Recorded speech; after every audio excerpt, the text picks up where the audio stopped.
Live now on YouTube. So we're good to go, Adriana, whenever you want to. Yeah, I just.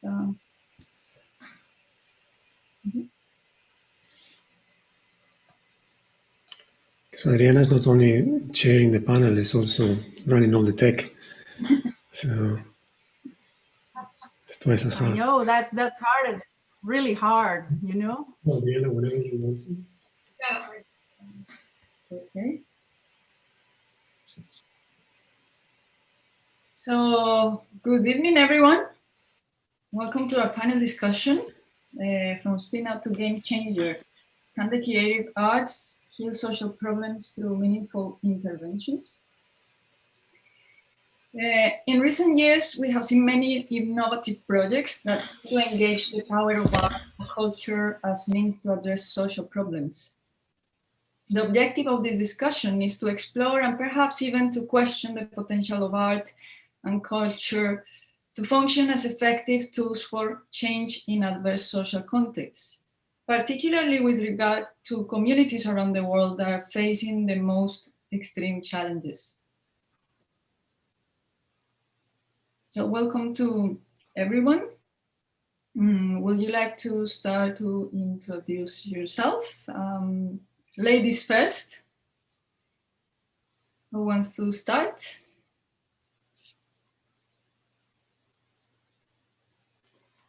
Hello. Oh, go ahead, Ruth.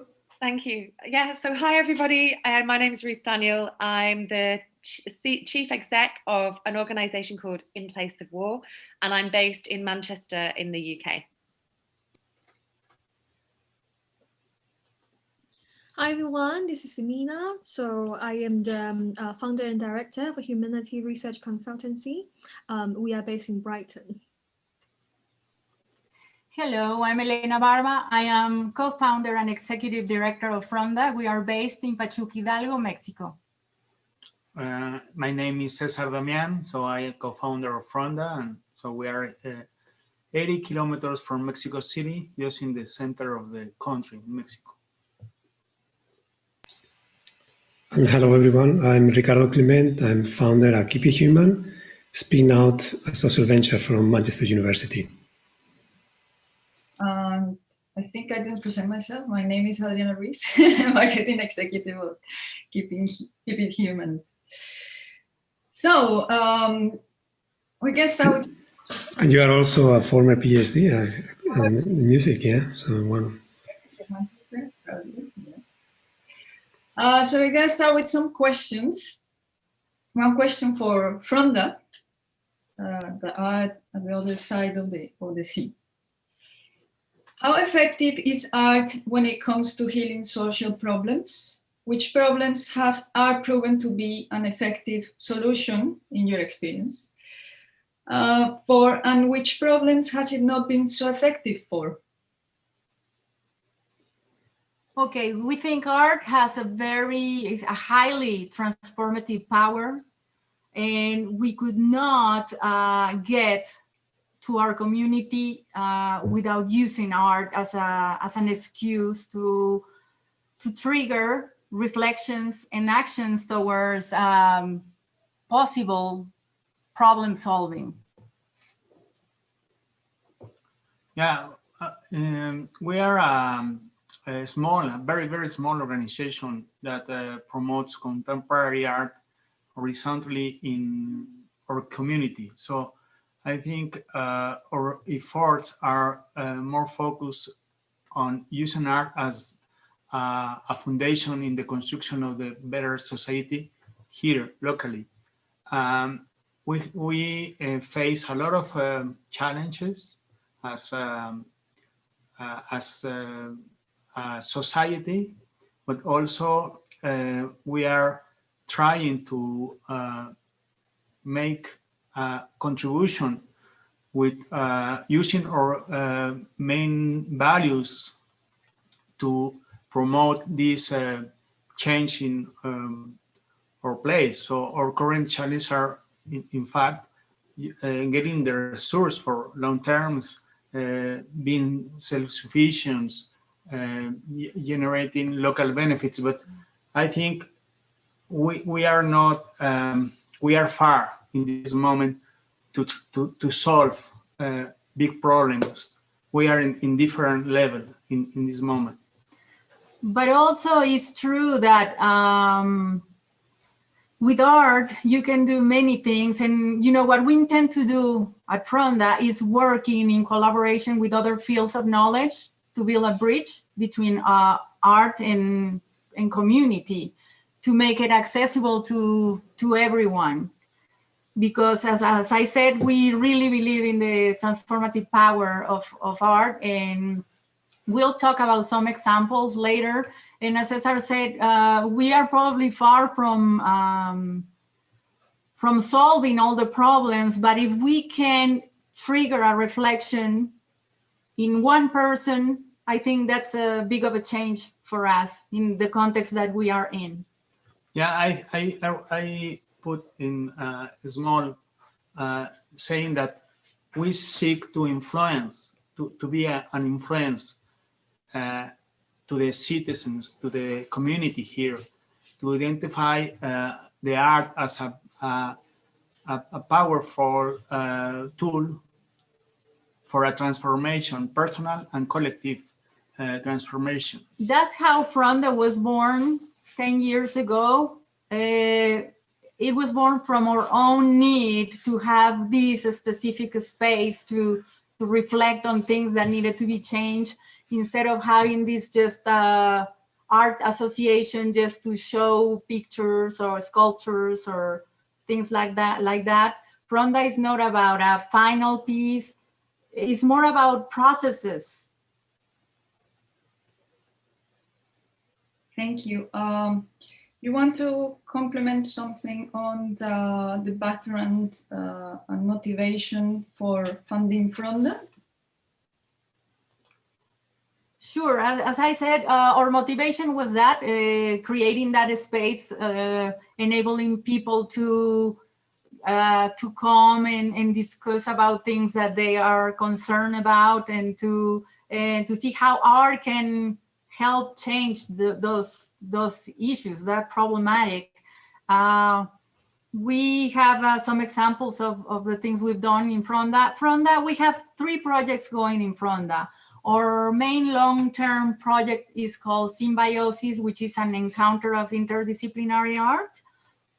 And this has been going since 2010, as I mentioned. And now we are currently working on another project called Nectar, which is a laboratory for pollination and art. And Cesar will tell you more about it. And our third project is called Maya. Would you like to tell them a little bit more about those? Well, Maya is a space for the creation of networks and interdisciplinary collaborations of Latin American artists located in anywhere in the world, with an alliance of artists in Argentina, Brazil, and Mexico so far. But this is a project that we are recently promoting with this very important alliance with these people in South America. So another project that Elena said is Nectar, and Nectar is a social laboratory of transdisciplinary art that is focusing on pollination. This year, we are the third phase of Nectar, that is a project that encouraged by Border Free Bees, our partner in BC, Canada, is starting this fall with the creation of 2 micro-pollinator gardens in marginal neighborhoods. That means pastures to provide food and shelters for bees, butterflies, beetles, birds, bats, etc. And it's a laboratory of community engagement, creating awareness, promoting solidarity, teamwork, citizen science, developing a corridor, a pollinator trail where a series of activities will take place, as such talks, workshops, dialogues. It is true that in Mexico, our context is not, you have, well, I've never been to England, but I've seen beautiful images of your landscapes and nature. It's just blossom, you know, it's beautiful. Here in Mexico, we struggle in our, you know, in our nature. People do not respect the soil, nature stuff. So creating awareness of that we depend on nature now more than ever is, I think, it's basic. It's a job that needs to be done. And once again, we're going to do it through art. So, and for us, this project is important because we are connecting with the pollinator trail. We are connecting 3 central and relevant public arteries of the city. So we are crossing the city, involving citizens, NGOs, schools, artists, gardeners, beekeepers, business, among others. We would like to show a small presentation just to give you an idea of our context. Is that okay? Do we have the time to do this, Adriana? Yeah, sure. Or maybe later, you let us know?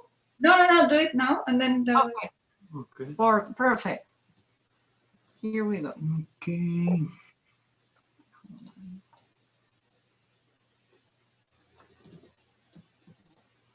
Okay.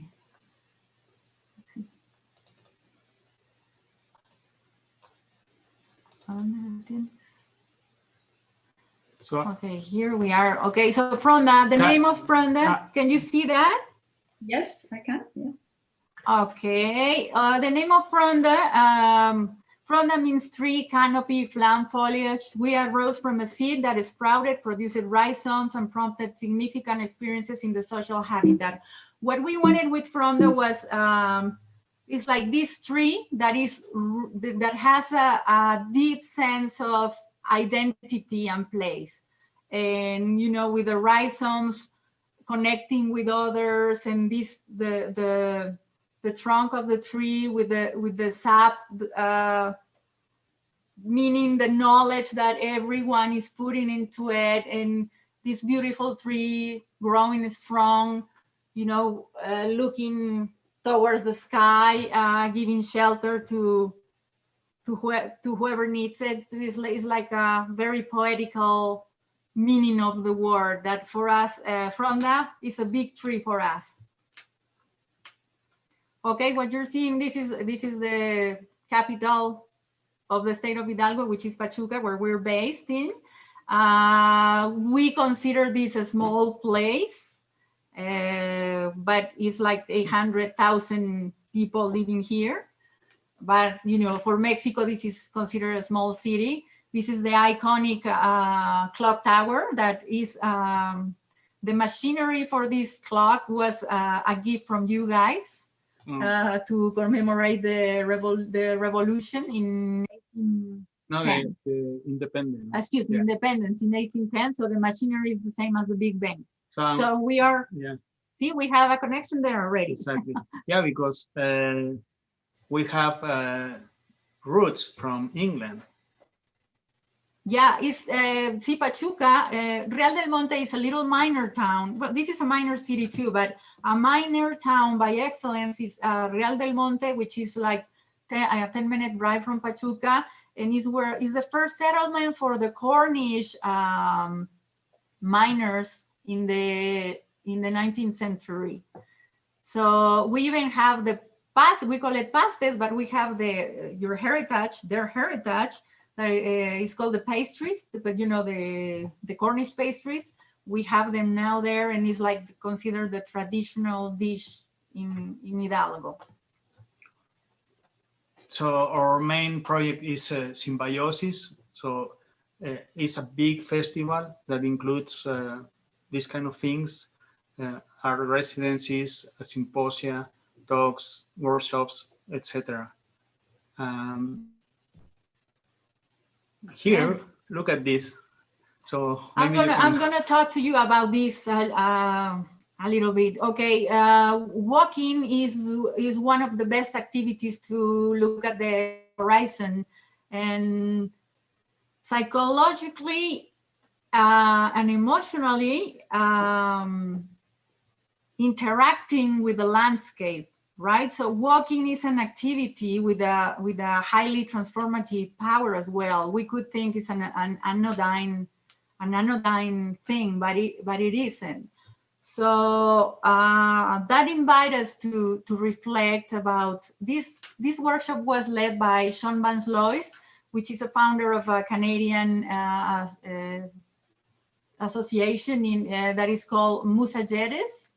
And the workshop was, the name was Love Sense, and it invited us to reflect about our city.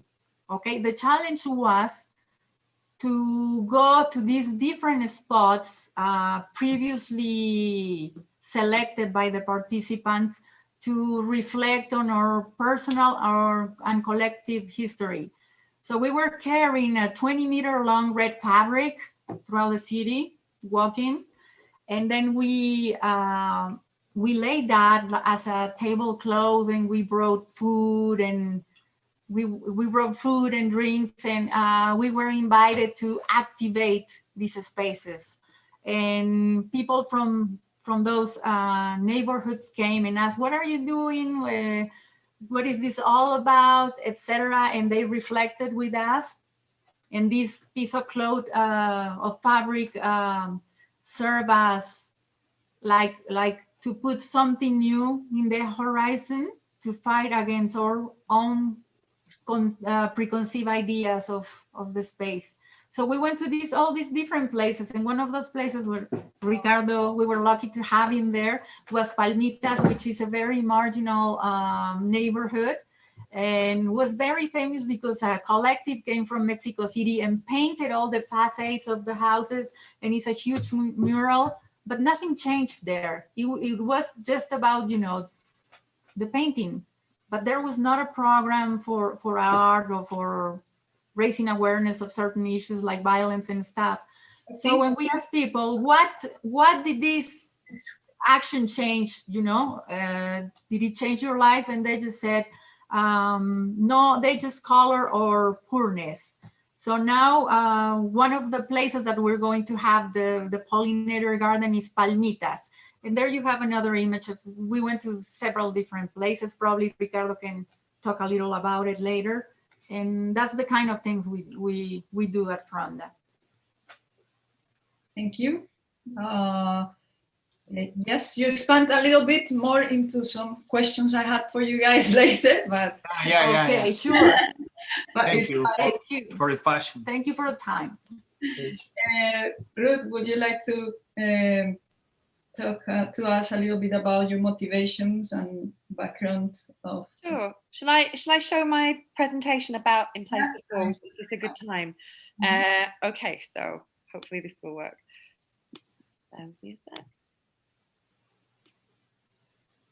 Okay, can you all see the yellow screen? Yes. The yellow presentation. Okay. Great. Okay, so so that was amazing to hear from you guys and see a Big Ben in the middle of Mexico, which is quite impressive. So I'm Ruth, and I'm from In Place of War. So In Place of War is an organisation that works globally in places of conflict, using arts, music, creativity, and entrepreneurship as a tool to make positive social change. So the way in which In Place of War works is to work with a network of about 125 young changemaker organisations based in communities facing conflict across the world. So we work across 26 countries, and we work with very, very, very grassroots organisations, all who, before we became aware of them, they were already using arts and creativity to make change, and in many different ways. So some organisations use hip hop, some organisations use theatre, some do, a combination of all of those things. And the whole point of what we do is about transforming cultures of violence and suffering into hope, opportunity, and freedom. So we work across different contexts of conflict. We work in active war zones, such as places like Syria or Palestine, places of post-war like Uganda, gang war, places like the gang-affected communities in Colombia, or places of political oppression, such as Zimbabwe. So we work across different contexts with different groups facing the consequences of conflict. I'm going to show you a short video now, which I think just summarizes kind of the dynamism of the work that we do.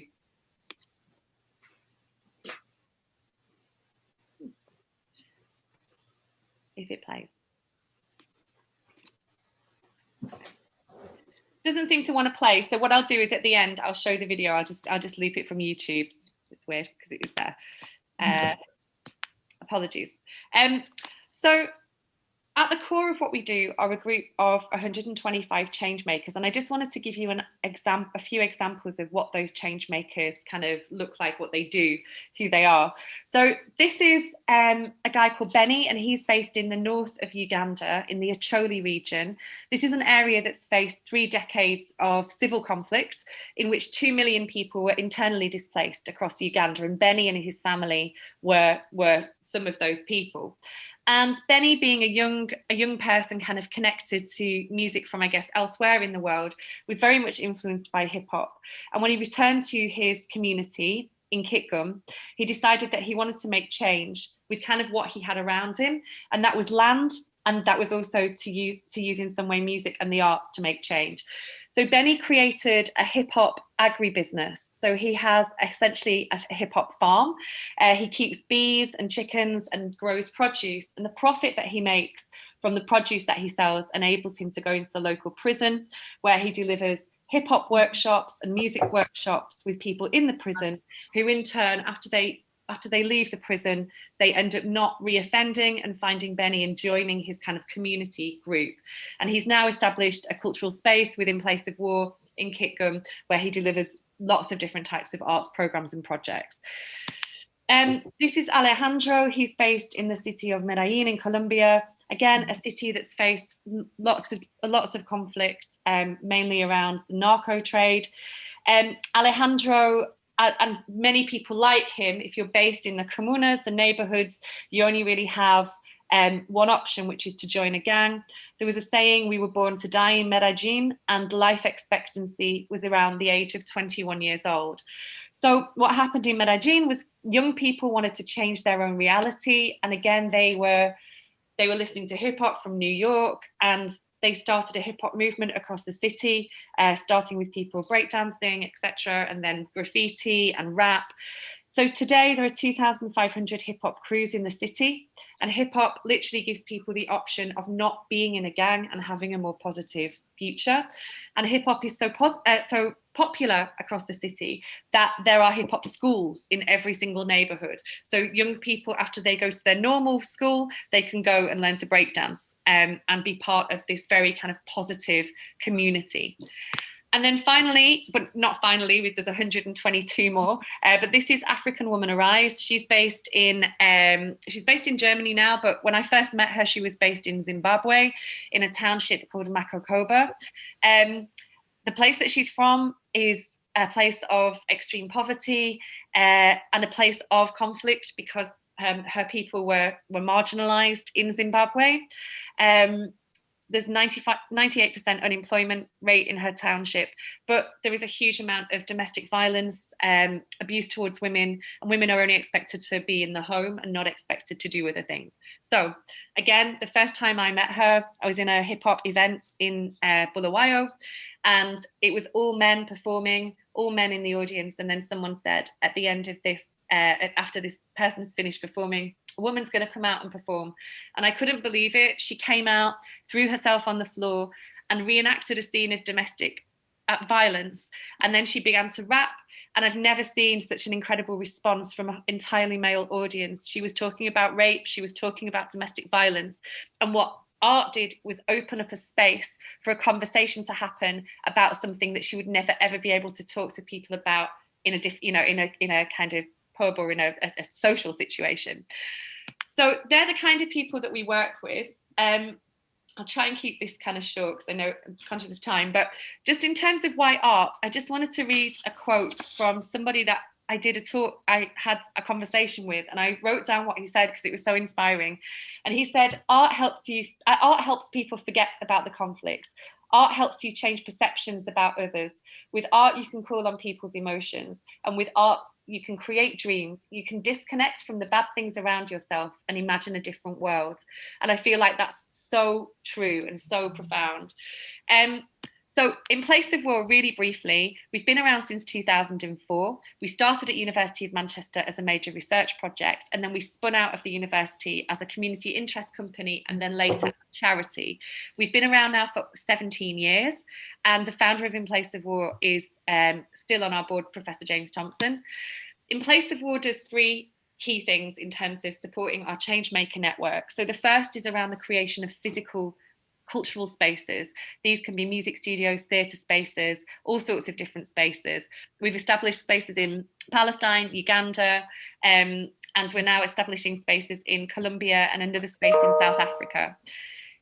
We also run education and entrepreneurial programs, helping people create businesses within the creative industries, and we've run our programs across 20 countries. And finally, we have a pillar of work around artistic cultivation, which is around providing platforms for people with the most marginalized voices in the world to tell their stories using music and the arts to do that.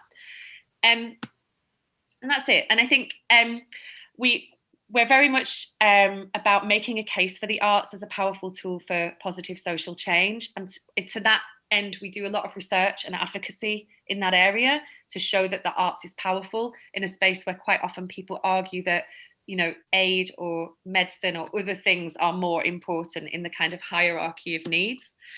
And that's a little map of the places that we work.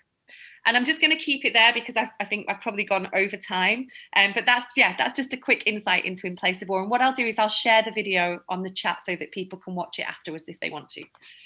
Thank you. I can also share it on YouTube. Just to, as a reminder of people who are watching us on YouTube, you can ask questions to the panelists on the chat, and we'll be happy to share them with them. Okay, Mina, would you like to tell us a little bit about your background? Thank you so much. It's fantastic to hear all the stories. Thank you both previous speakers, Daniel, Elena and Ruth. So my company, Humanity Research Consultancy, let me just maybe start from a little bit of my own stories. So I'm from Taiwan, and before I started the company, I've been working in the development industries, international development for quite a while. I used to live in Tanzania, visited for missions in different countries. And I remember that just really, actually before I started my company, I was just really having this very, very strong kind of a, how to say, like there was once in Sierra Leone, I met a lady, and then she basically said that she had 17 children, but 11 of them all passed away. And it was just really breaking my heart. Like how is it possible that in our world, things like this still happening? And before I established my company, I used to work as an independent consultant on issues around modern slavery and human trafficking. Again, because all the really terrible things that around the world, for example, as I say, I'm from Taiwan, but in Taiwanese fishing vessels, there are migrant workers who have been like really suffering, and then they jump on the vessel, they saw they are getting a job. Turns out it went very violent. Turns out they didn't even get their pay. So all these things, it just blew my mind. And I came to realize there's 40 million people today are still in situation of modern slavery. So that's how I started. But also when I work as an independent consultant, I realized something very interesting. For example, there was once that the Danish government asked me and 2 other consultants to conduct research around the human rights situation in Africa's seafood industry. And then I'm from Taiwan, and the other 2 consultants are also from other places, but we just don't have any local consultants. And I thought, this is okay, but why don't we have more local representation? And for example, there was also once that I was asked to study 12 different Asian countries, labor supply chain, labor kind of complex mechanisms. But again, like I'm from Taiwan, I understand Mandarin, but the other 12 countries, I don't understand their language. And it was really a struggle for me, like as a foreigner, to try to understand all the languages and come across different cultures and try to research all the data. So I had this idea that it would be so nice if we have a consultancy or you have some kind of a service providers that just really focus on local representation, particularly on countries themselves that also facing really high percentage of human trafficking and modern slavery issues like this. And that's the reason why I established a Humanity Research Consultancy.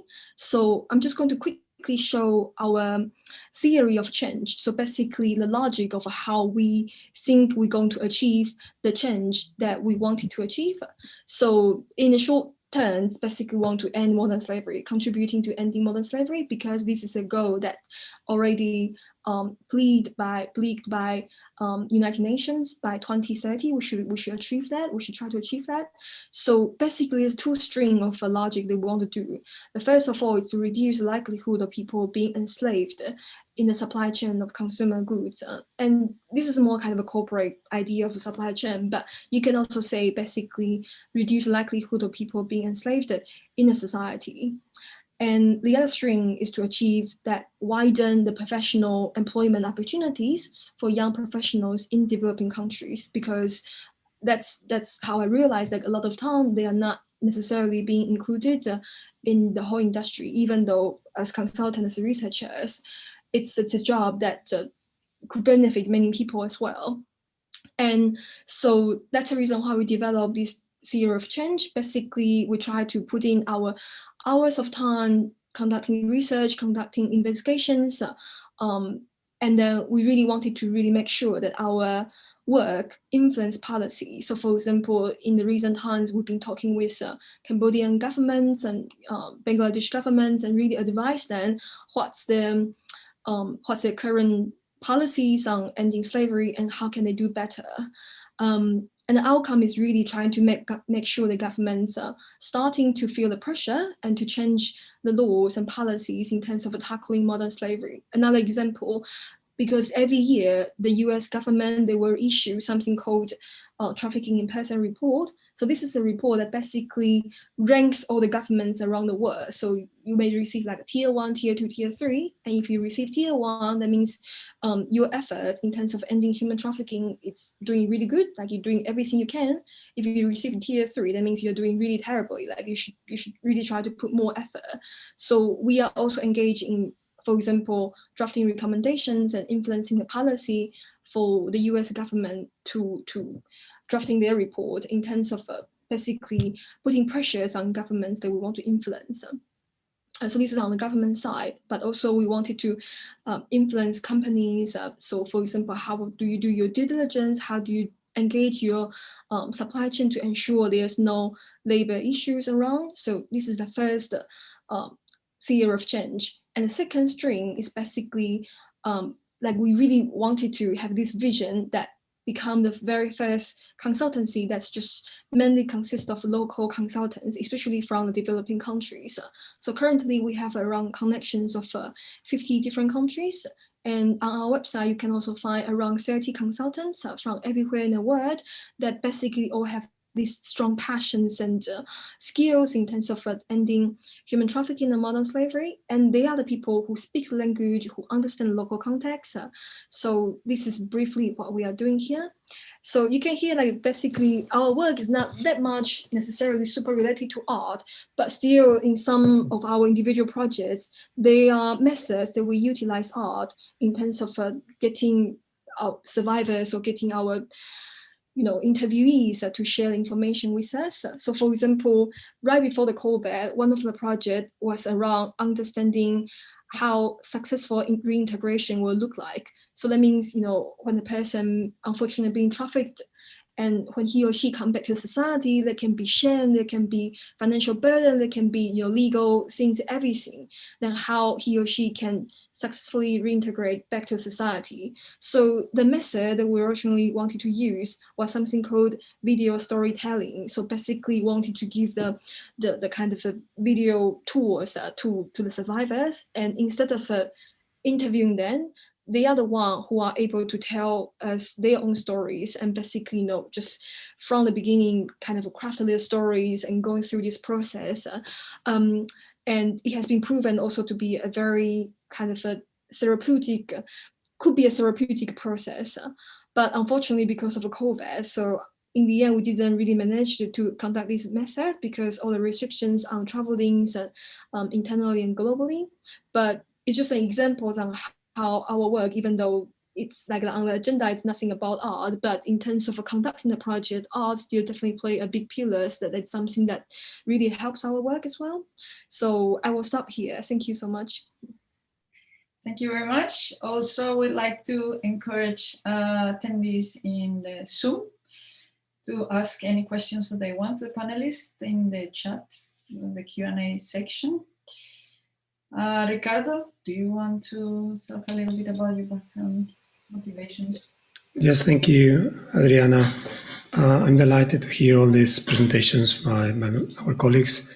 I have to say that probably the people in the audience are trying to figure out what's the common thread, why are we here, and then how we picked up these wonderful companies and projects from the so many that exist around the world. Well, first of all, to say that I'm Aspect Fellow in 2021, so I've been very grateful to join the mission of telling other academics that it's good to try, it's good to take some risks on maybe move your research to areas that you never envisioned when you started 20 years ago, and explain why, and also tell about the hurdles and the sort of complications around the lines of starting it, especially. So one of the reasons why we put this panel together is because we could see this connection point between startups, like really beginners, like probably Mina has been longer in this field because she started like 3 or 4 years ago, the research project. But we both started at the Aspect Success 2020 program in 2020. So we sort of spun out our research in the form of social ventures. And then we see on the other side of the road, like, very far away, 17 years ahead, Ruth with this wonderful project started also by my colleague, James Thompson, Professor Thompson, and just around, next door to where we are in music and drama in the Martin Harris Center at the University of Manchester. And then we also have another organization in Mexico that they say this is small. Maybe small in numbers. I think they're huge in terms of the impact that they have on people, including myself. As modesty apart, I would say that I've been 100 more festivals around the world just presenting my music. I never felt so touched as the time when I arrived there with my partners, Manu Samon Sika, to the Symbiosis Festival, or Symbiosis, whatever you pronounce it. And I attended this workshop with Sean when we went to Palmitas. And so the question was, why would you be so touched when it's not about your music, it's about something else that happened, serendipity. So going back to my story, I think Nina mentioned the story, so I'm going to tell mine as well. I'm a professor of interactive music at the University of Manchester. I joined the team back in, I think it was 2006, but before that I was already at Queen's University working also in a big research center. And I think our obsession, in the good sense, with technology and innovation has always paid fruits in terms of, ideas, students getting really excited, grants and so on. But there was always something missing in this puzzle. And it was probably thanks to the pandemic. I don't know, maybe seeing projects like In Place of War along the lines of my own research, where I said, well, what if we can connect our research to things that really matter, not really matter to us, but those people that in extreme poverty or extreme situations, places, Mina suggested a few cases that horrifying, and they're actually in the top agenda of the United Nations, in the top agenda of young people. So the idea was to come up with some form of connection between my own research and a social aspect to it. And, believe it or not, the musicians, we don't think about that. that much. Of course, we have colleagues that in ethnomusicology and music of the world and all this, that this is at the core of what they do. But we normally composers, it's not something we care much about. It doesn't mean that we don't care about it, but it's not at the core of what we do. So maybe it's too subverted in the language. It's complicated to explain. So when I was in this program with Success, I realized that what I was doing, it was very close to, because I work with interactive media, it was very close to this game engine, this sort of gaming technologies. And I like video gaming. I've been playing games all my life, but I don't consider myself a core gamer. But I was thinking, well, what is in this research and these young people that, we can make a strong connection? And then, sort of validated the idea through, the help of quite a few people in the Aspect program. And so what we came up is with this video game called Timmy World, that was basically the idea of combining video gaming with digital philanthropy, where imagine a charity, donors could refresh their donors. So imagine a charity just having all this willing to refresh the generation of, find a new generation of donors that could be the donors of the future. So young people, for instance, and young people are extremely aware of what's going on today in the world. I think they are much more aware, this generation, than the one when I was in my 20s, probably because the information is out there.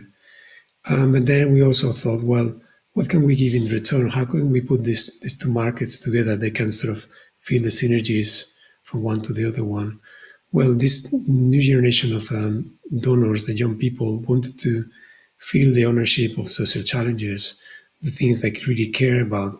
And, Ruth just put a few examples of those, but in reality, it's just looking at that they are convinced that they want to help, they want to put their time, but maybe because charities and organizations are still not quite 100% in the digital, maybe they are losing the opportunity to connect with this, to provide them with the tools and the means for them to just make a difference in the things that they really care. So we thought, well, what if video games could do that? So we tried Timmy World as a kind of experiment example, finding proxies, paying for a skateboard, and collaborating with NGO in Mozambique called Maputo Skate. So in the game, basically, you just play for fun in a musical island, plenty of with musical timbilas, which is kind of a marimba from Mozambique. And as you play, you earn the digital currencies in the form of rhythm. And then you can exchange that for different things in the island, or digital assets, one of which is a skateboard. So you were to convert your digital currency into a skateboard, we send one to Maputo Skate. And we do that through proxies. So that was one of the beginning, the ideas at the very, very beginning of Keep It Human. And then we are looking now at the different possibilities about, working in the space of Kiva or Lend with Care, this kind of loans that, and finding different financial formulas that could embrace other forms of connecting these two very important communities, the philanthropy and the younger video gamers. I'll probably stop here, Adriana, and maybe we can just listen to questions from the floor, or maybe we can sort of crossfire questions between ourselves as we discussed previously in the emails.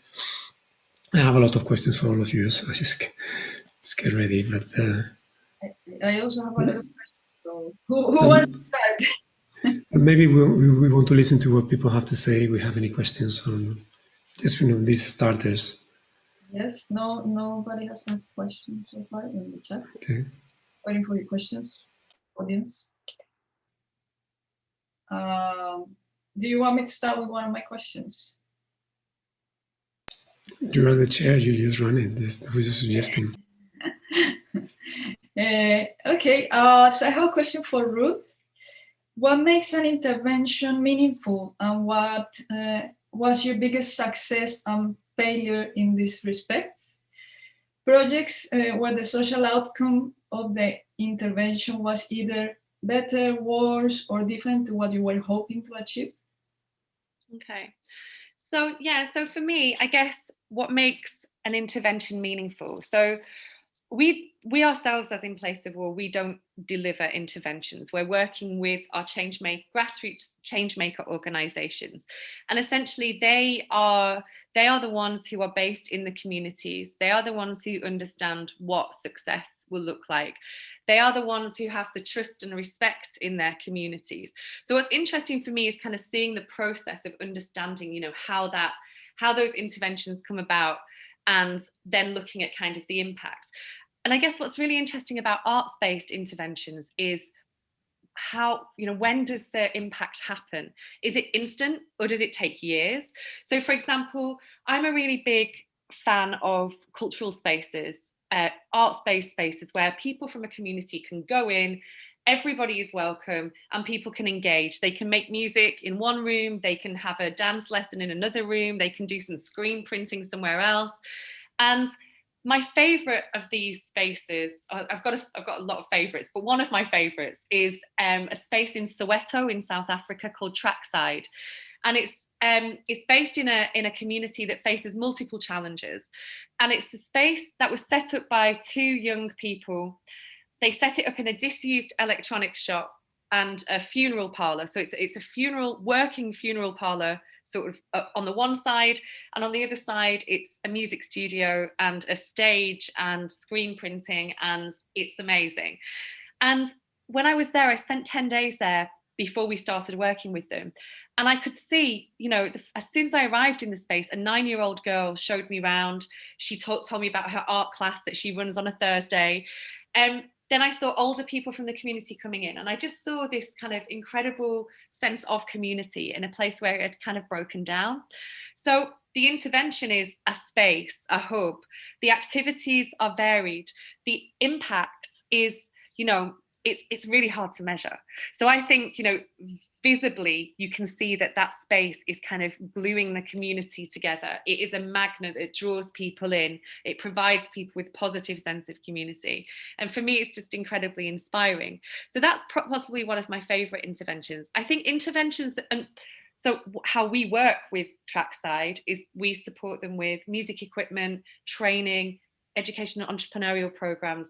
We add to what they already do with what they need. So we aren't saying you should do this. They tell us what they need, and then we provide that. Where interventions fail from the perspective of where I sit as a white woman in Manchester running, you know, an international NGO, is where someone like me would impose what is needed in a community. I am never going to understand the dynamic of what it is to be a person of colour living in Soweto in a post-apartheid, you know, society. So I cannot determine or define what needs to happen there. So much of our work, well, all of our work is about building relationships with inspiring people who can make things happen, trusting that they will do what they hope to achieve, and then understanding if we can be helpful, then how we can be helpful to them to help them amplify their impact. And kind of to finish, a lot of what we do is about understanding what impact looks like, and not from a Western perspective. At the moment, we're doing a big piece of work about understanding impact that's driven by our change makers. And what we think success might look like is actually quite different to how people might define success elsewhere. So it's about, you know, it's about trying to make, I guess, on the one hand, trying to make a case that the arts is powerful and it can have impact, so that we can, you know, help grassroots organizations receive funding. But on the other hand, we're trying to shift the culture of what success is defined as by bigger funders and bigger NGOs, because I'm sure, you know, our colleagues in Mexico will say, actually, you know, having to completely adhere to, you know, the funders' perspective doesn't always work. It doesn't always fit with what you want to do or what is actually needed on the ground. So yeah, hopefully that answers a little bit of the question. Yeah, it does answer a little bit. No, it answers well the question. I have a question for Ricardo. In TeamB World, you built a video game around the choppy music and culture. How does this help donors understand the social problems of the choppy people?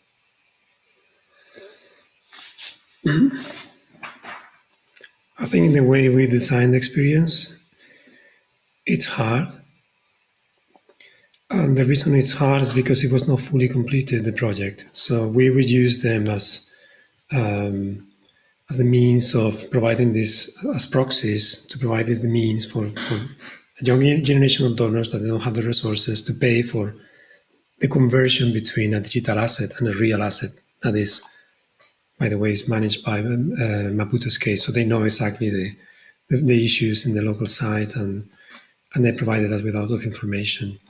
One of the things we planned to do, in fact, we did it, but it was not fully implemented. And we did that thanks to our colleagues at Manu Sika, this creative studio, is to connect the donors with the beneficiaries directly, somehow. And I think you think about how NGOs and organizations report to their donors.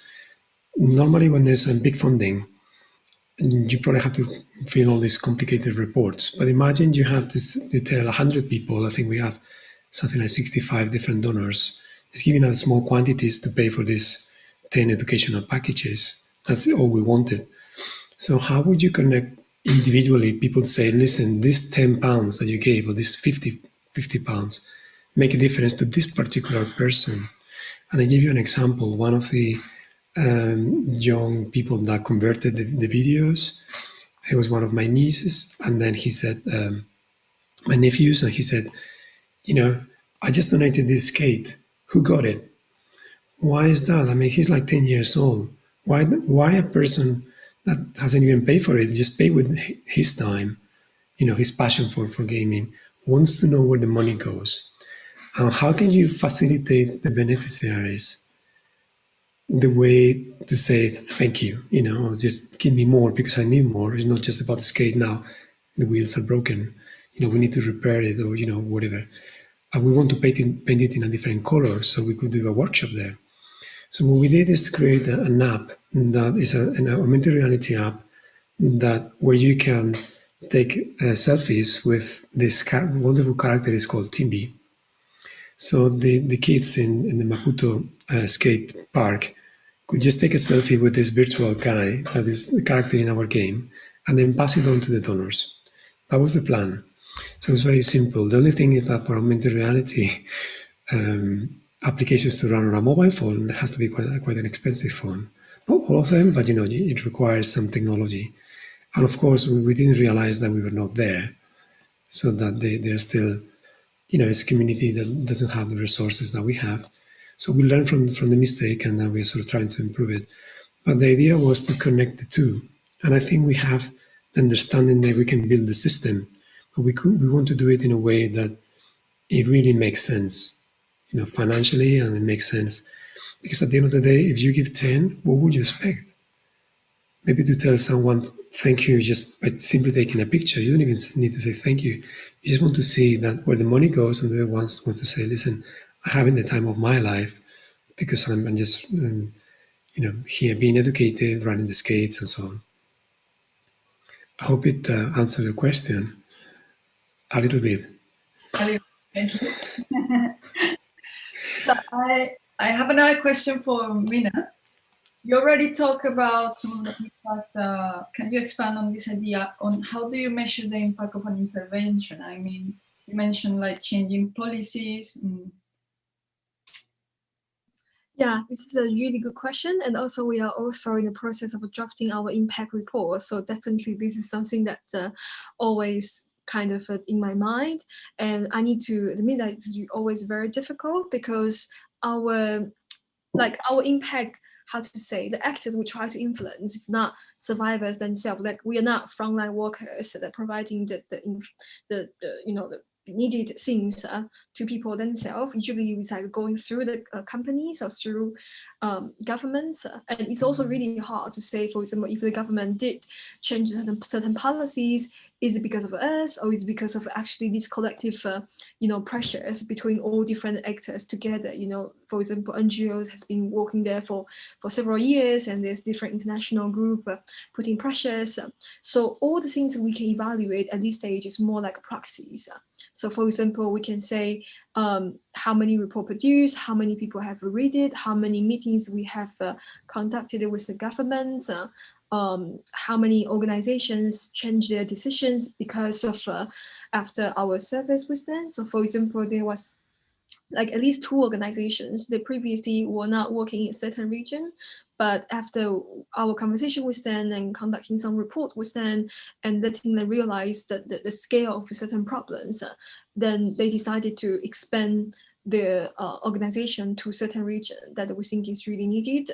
So we can only use those kind of proxy way, but like it's also sometimes some kind of like open questions. I would really love to, for example, when I hear different people evaluate their impacts, always very inspiring to me, because we definitely want to be able to communicate that, like Ricardo said, like able to communicate that and also to calculate that itself. It's some kind of a difficult thing, but very, very important thing to do.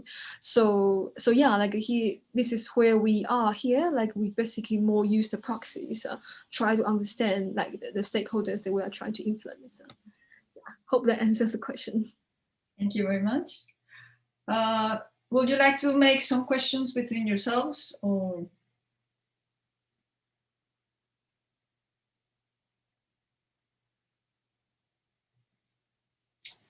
For Ricardo, how is this going to work in 10 years, or let's not go that far, in a year or 2 years from now? Does this TeamB project requires you to be there, or are you going to pass on someone else? Well, this is a very good question, because I would say that the comparison with In Place of War is that an academic started there, like, with the research of established academic in the field of theater. And then it was passed on to Ruth. They started together, correct me if I'm wrong, but James had this sort of opportunity with a large grant. I think it was an agency, like nearly 100,000 probably. And I think we're in a very different situation. We have great ideas. We went through a spin-out accelerator program. We don't have the money. We have the project. We have validated the inquiry. And we've been 1 year in the field, just trying to figure out what would be the best way for us to see it. I don't really know the answer to that question. I would really like to be both Ruth and James together. And I don't know how I can do that. But I really like to be at the forefront of this story. I think is the best way for me to go. Is to remind you that before I joined academia 20 years ago, I was working in industry because I'm trained as an economist. So going back to business, in inverted commas, because it's a social venture, is something that I always felt it was like a kind of a back closing the circle. But of course, there are a lot of complications along the lines. I want to be optimistic, and I don't think this panel is about moaning about whether academics can do the transition or not. We have a lot of people working in that space. So if I may, I would like to fire back with another question. Okay. Okay, thank you. One of the things I realized when attending Symbiosis is now how resilient cultural organizations from countries that, I would not say the UK, but like are much more prepared for the unpreparedness. So when I remember when we went to perform at Symbiosis, everything went wrong. We lost the venue the day we arrived, and you find another venue but it didn't work. So we spent like 3 or 4 days like really struggling for us to get through. And for me, we ended up benefiting from the problem because we played in the largest venue in the entire Pachuca. I think it was like 500 or 600 seats theater, a wonderful space, hundreds of kids attended. But it was what struck me was this resilient and this flexibility you have in the organization to overcome the difficulties with very short notice. And I don't think we in the UK are as good as that. Maybe in Southern Europe is closer to that. So my question is, what's the formula? I mean, how can we learn from that? I know it's not ideal, but this is the reality, isn't it? Well, God has mysterious ways. No, I'm just kidding. No, it's we're used to living in crisis, right? So therefore, we're very resourceful, and we have learned to do a lot with little.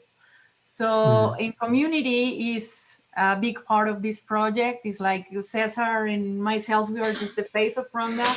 But we're a small organization, but when a project starts, community is there, friends and that support with things, and knowing people in our community opens lots of doors. So if this doesn't work, we go and knock another door, and if that doesn't work, we go to another door, and at the end we will make it happen somehow. Even if you were to perform on the street, we were going to find a way for you to do what you came to do, because that was our commitment. I think that Ruth has something that she repeats and often in her pitches, which is that people are the most creative when they face the biggest challenges. And I think she refers to mostly creative artists. But, do you think this may apply to organizers as well? Like finding the way, like with little money just to do a wonderful festival, or imagine having no funding whatsoever for 1 year and then saying, well, we just still do it, right? Maybe we do it in a different way. Maybe we just invite friends or people we know, or maybe we beg for theaters instead of providing with the resources. But would you agree that necessity is the door for creativity? Of course, and sometimes the biggest challenge is fighting against our own limitations, that this, you said, if you tell to yourself, oh, I'm not going to do this because I don't have the big theater or the big room or the best microphone or whatever, then you won't do it.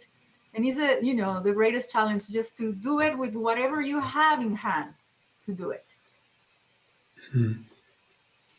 I think I'd add to that. I think that for me, it's not just artists, it's organizers as well. And I think across the board, everywhere that we work, there's a lack of resources, a lack of funding. There's the challenge of conflicts, consequences of conflicts, COVID, the consequences of COVID, and all the time we're seeing people be resourceful and creative in their approach to everything, in their approach to living. So, for example, during the pandemic, we were able to issue grants to a number of organisations that we work with who are arts organisations, but a hip hop collective in Medellin created a community kitchen in the pandemic, and they're making thousands of meals every week for the community that couldn't eat during lockdown. We supported a cultural project in Caracas in Venezuela, Tuna El Fuerte, to create a sound system project to help people feel less isolated. So they drove this huge vehicle around the streets of Caracas, playing music, reading messages from loved ones, and bringing people onto balconies. I think a lot of what we see is people, the work never stops. Despite the challenges that people face, people continue to create, people continue to make projects, make work, maybe on just different scales. And I think what Ricardo just said about, we have this saying in Place of War: beg, borrow, or steal. You do what you can to make what you need to happen. And I think it is that's how we've always done our work, is to say, hey, can you lend me this? Can you come and take photographs at my event, and then afterwards I'll do this for you. And that kind of exchange economy or hustle of a way of making things happen. But sorry, don't get me wrong. I never meant that in the UK we are having a good time with the arts, and the organizations are really struggling, especially in the last few years. Funding organizations, musicians, we're really having a very hard time. What I meant is that in these countries, it's like everyday's life, and it's not about that. It's like extreme. It's just taken to the empower. so that this extreme situation where there's never ever possibility to plan ahead because there's no resources and so on. But the UK is also, struggling and in many different aspects, especially in the arts these days. And I have a question for Mina. I don't know, it's connected to, because I also felt when we were discussing the panel that we've been discussing the arts organizations, but you're not in that space. You're in the space of starting up as we are at Keep It Human, a wonderful project which is taking care of one of the most difficult issues in the world. But have you ever considered that aspect of creativity in your reports, in just combining with an arts organization to, I don't know, put some creativity in the form of practice-led research? Or This is a very interesting question, of course. I mean, I think basically, so my organization, if I need to share a little bit about exactly the method that we usually use, that's basically systems practice. So I can just quickly show, for example, my screen. This is kind of a report that we produce. So you can see that there's some bubble screen. It's kind of the systems map. So we map out different elements that play around in the kind of a whole systems approach. So you don't just see the how to say, see the issue and respond directly. For example, if you see somebody hungry, it's not, yeah, of course the person needs food immediately, but that's more like a humanitarian way of responding it. But usually there's complicated systems that really result in this kind of situations in the end. So for example, this report, it's again like the project about reintegration. So we're just trying to understand that among all the other possible elements and things to considerate, what are important things for survivors. And for example, in this one, originally the research was supposed to be survivors themselves take the kind of videos and shooting themselves and understanding what's the messages we want to convey to the world. But in the end, because we're not able to do so, so the entire report would just basically quote a lot of survivors, their own words, just to, in a way, like that our governments and decision makers be able to see what's the things that really matters to them. And so, for example, one of the important findings for us, like people sometimes when you think about survivors, you may just think about, okay, bringing to justice, like how are you going to make sure the perpetrators go into the court? But really, it's not something that most of the survivors, our interviewees, has said the most important to them. That's actually, food and daily necessities and mental health and all these are actually much more important. So sorry, like I'm circling back. Basically, the idea is we wanted to make sure that we are able to really understand what's the issue there, and we are able to, really produce powerful understandings and policy recommendations to the government, because we understand that even though we cannot evaluate directly how many people is going to be impacted by the policies, but for example, let's say take Taiwan's case again. Right now, a lot of migrant workers, they may easily face situation of forced labor. So again, you go start working in somebody's home as like domestic housemaid, or you work in the factory and you end up realize that your freedom is being restricted, your passport is being confiscated, and that really put people in a very vulnerable position. However, if there can be law change that really ensure that for confiscating passport is illegal and the police officers are really going to make sure that's not happened anymore, then it can influence millions of people's life. So the idea is like, what can we reach that kind of impact, and what help us to achieve that kind of impact? It's like we are very, very much welcome to them. So we can use, for example, systems map, but we are also very happy. So for example, to collaborate with different art organizations, using music, using pictures, using different ways to really ensure that that kind of a message is come across. And sometimes personally, I believe indeed, like storytellings or something like more close to art format, it touches people more in the emotional level. And I think our brain indeed function in that way. So even if you hear like all kind of a statistic, I tell you, okay, 40 million people today are modern slavery, and I tell you like 0.2% every year of survivors are being helped.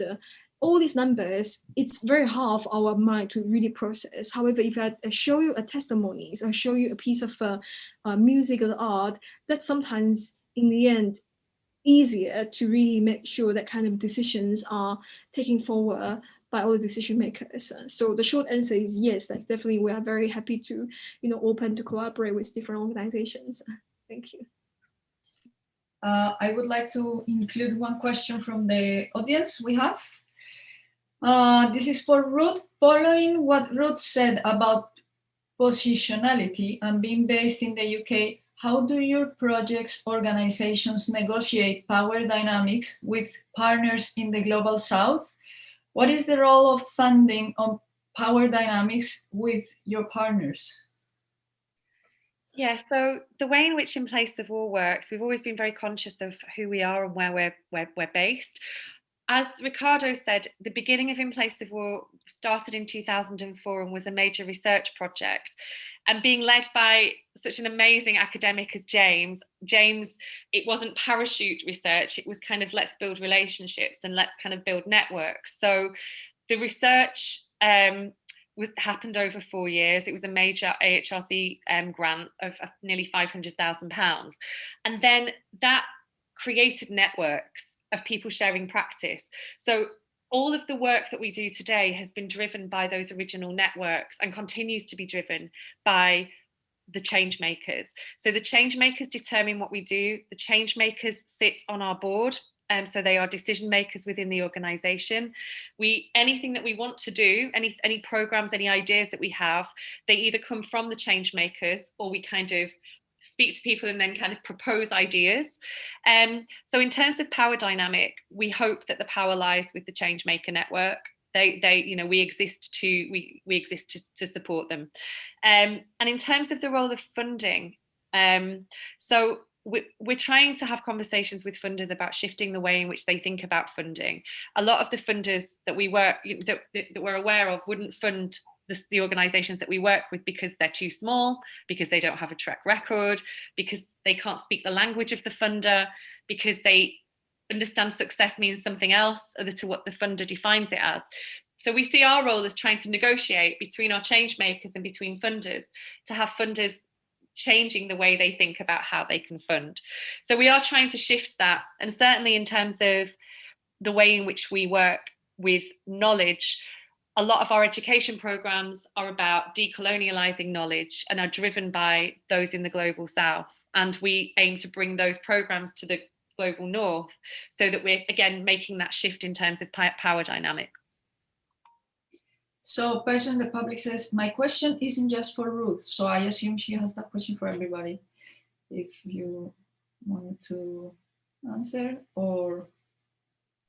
Yeah, okay, so I will just also add on a little bit. I really very much agree with what Ruth said, everything, because that's also the reason, like the keyword decolonization is kind of the idea of why I established a consultancy, because in this space, it's just a lot of time, like foreigners coming to different countries and doing work. And it's not, I think it's not honestly super ethical. I mean, it's always a balance. Like, I'm not saying, okay, you should not do any work outside of your country. It's not like that. It's about a balance. But if 90% of people who do certain type of work are all certain type of people, then I think there's something, can be more balanced, like more representation from local people. So one is about to make it more ethical, but the other way is also to make it more efficient, because as Ruth mentioned, like you understand your questions and your dynamics and everything. So for example, today, if there's an economic professor coming to Taiwanese night market and trying to understand it, I don't think he will understand better than me, because I'm local and I understand language, I understand dynamic and everything. So I think the ideas of really try to give the agency back to people, it's really important.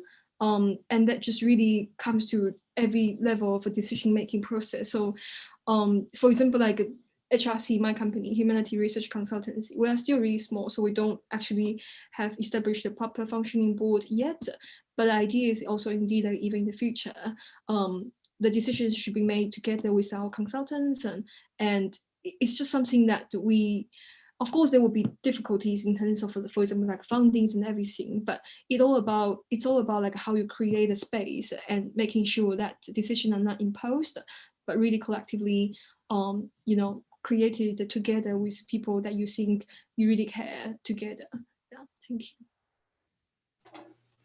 So we are based in Mexico, and we can tell you a little bit about our challenge to get funding, because the question, I think, does not apply to us, but if you're interested in knowing how we get our funding, we'll be glad to tell you a little bit about it. So also interesting because you are on the other side, and you also collaborate with people abroad in your festivals. So yeah, we are fighting to get grants for artists. So we are in a place where the platform for resources, especially organizations focused in art, are very limited.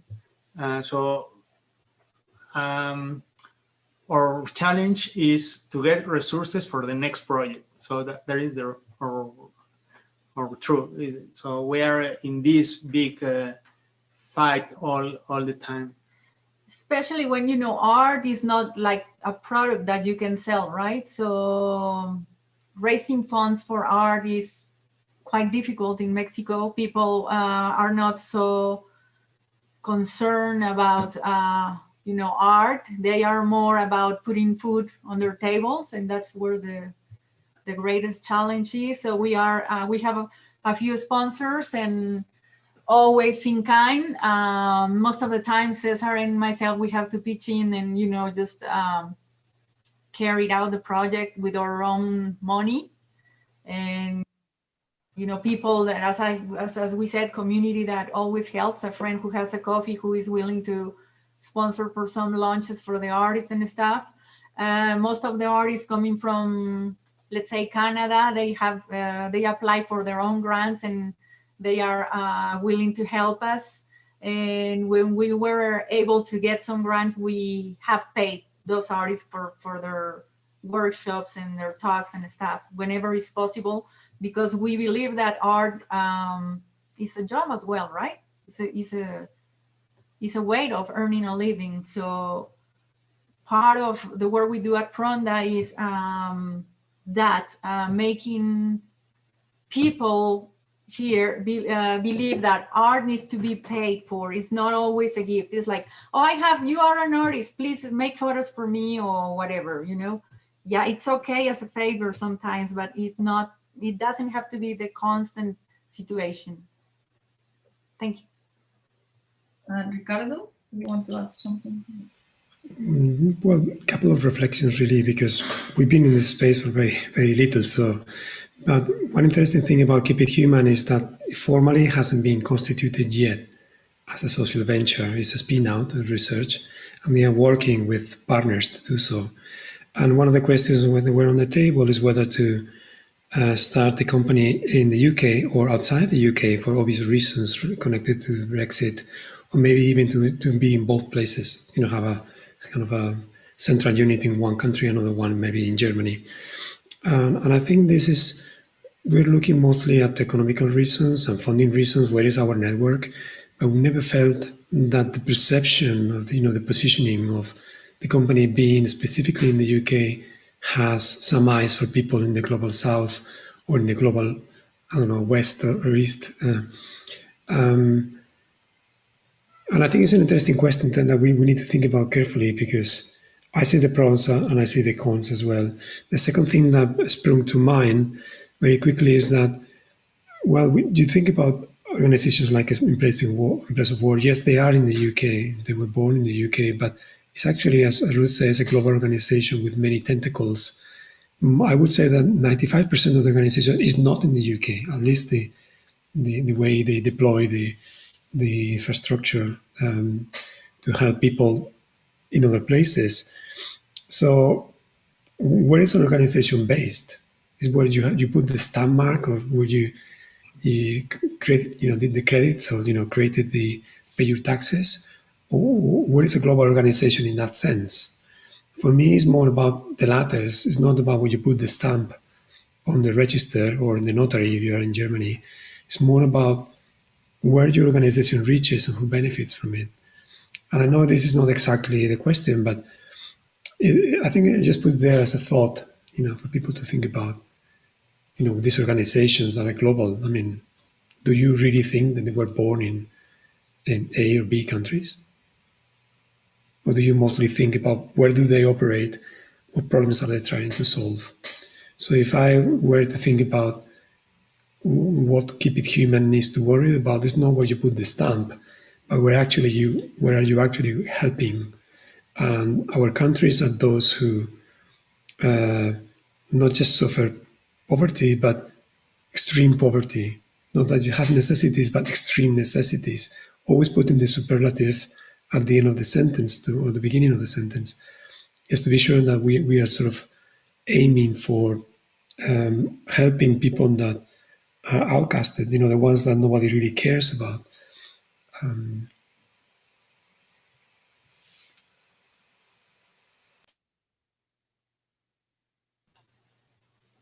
I don't know if that answered the question from our humble perspective. I think it does. It did for me. How does art or this awareness, knowing all the causes that you all work for, translate into action, and how can we perhaps think about ideas of creating an impact that would last long term and perhaps last more than specific project? Is this a question from someone on the chat, or is it your own? Okay. Mm-hmm. Yes. So if you want, you can start, Mina. Sorry, I was just saying, like, I may need to leave soon. But so the question is about how does art? Can you repeat the question again, please? Art research translate into action, and how we can make a specific project continue more than just one action, make it a more of a change in a long-term change for the people that you collaborate with. Mm-hmm. This is a really hard question. I think it really depends on different scenarios. It depends on different kind of research and how feasible it is that to be implemented repeatedly in different contexts. Because of course, like sometimes certain kinds of research and innovations, it's more like suitable to a certain kind of context and even timing. Because, for example, like a lot of things I have been doing before the COVID, it's not really possible anymore, the research methods and everything. So how to really translate from research to actions, I think it's just really depending on what kind of research and what kind of actions that we hope to be. But yeah, like I think I personally pretty much agree with ideas like not reinventing the wheels, because I think a lot of actions can be done, but I do, maybe also because of the sectors I am in, I feel like there's a lot of emphasis spending into how to, design and research and making action. But personally, I'm a very kind of action-driven person. Like I like to calculate impact. I like to see like how it really make a difference. I like to, start the action before too much planning. So because I think you will never be able to plan enough unless you start a journey first. So yeah, I would say like it's just really depending on the context and what kind of research and what kind of actions. But in general, definitely we should not forget that the action is the final goal. Like the action for me is more kind of like the soil or like the process. But the impacts or the things we want to achieve, it's where we should really spend our focus instead of like do too much planning and not having it, delivered. Yeah, thank you. Thank you. I think just from my perspective, just to add to that, I think everything you said there is right. I think it's about process, and I think that it really depends on context and project and ambition of that particular intervention. But we have a project at the moment in the UK called 100 Agents of Change, and it's all about a process. So it's all about engaging 100 people from 10 of the most marginalised communities in the UK in arts-based activism. And then I guess the action is they go back to their communities and they make the change they want to see. And the point of what we do in all of that is we help them understand that they have agency, and we give them the tools, the artistic and creative ideas and inspiration to be able to make the change that they want to make. So there's an action there and there's a kind of process there. But of course, who knows what will happen, because it's the arts. And I think one of the things that's a challenge for me is that when you apply for funding or when you're having to describe something, it's always like you need to know what's going to happen at the end. And I like the idea that you don't, and that actually 100 young people might go on a completely different path and a different journey, but at least there's a journey and at least there's a process, and we're providing a space for that to happen. So for me, it's about some kind of action, but who knows what that might look like. In our case, we are always in action, because even when we are linked with universities and researchers, we are focused in this big project that is Symbiosis, that is trying to wave the connection between artists and public space and citizen. So we are always trying to make this link, social links, and even when also some researchers come to work with specific topics, as in the case of Nectar, we are working with a lot of specialists. We are focusing in the actions to try to create the pollinators, or to create some activities in some neighborhood. So for us, or the way that we work is just doing things. It's art in action.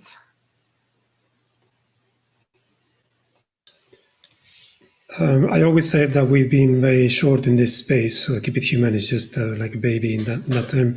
But actually wrong, because when I don't have answers, because I cannot see the future in our company, I need to remind myself that I've been 20 years working in academia, working with very strong group of individuals, organizing projects in our research center with the students, pushing the boundaries of technology and ideas that emerge from technology, from the creative viewpoint. And then I say, well, what if I look behind, which is the nice thing about the social scientists and people in the humanities that have long experience in academia.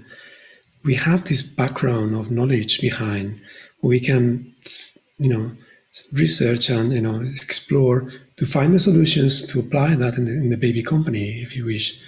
And what I realized, to answer the question, is that these one-off things, they don't work, but sometimes they're necessary for you to plant the seeds. What you need to do when you want to consolidate a project, an idea, machine learning or the kind of different projects we've done, and gaming, is to work with the synergies of different people and provide the means for serendipity and share knowledge to spring, to cross-fertilize among each other. And this is when you start consolidating that idea behind the project in the long run. And then it may be consolidated and validated by other organizations, giving you more funding for PhDs, getting more students coming because they sort of find that the project is really cool. We did one on analog synthesizers and it was extremely popular. And it was thanks to, one student planted the seed, and then we just created the ecosystem surrounding it. And it really worked. And I think in Keep It Human, it will be the same. We are not thinking about planting one Timmy world here or there, but building the infrastructure, the connections, the systems, and the thinking is to provide the base ground for other projects to just pop in, and all people to say, well, I don't know, I've been working I'm an AI engineer in Google. One of the best in the world. I prefer to work in your organization because it really means something to me. Then I would say, well, we just made it.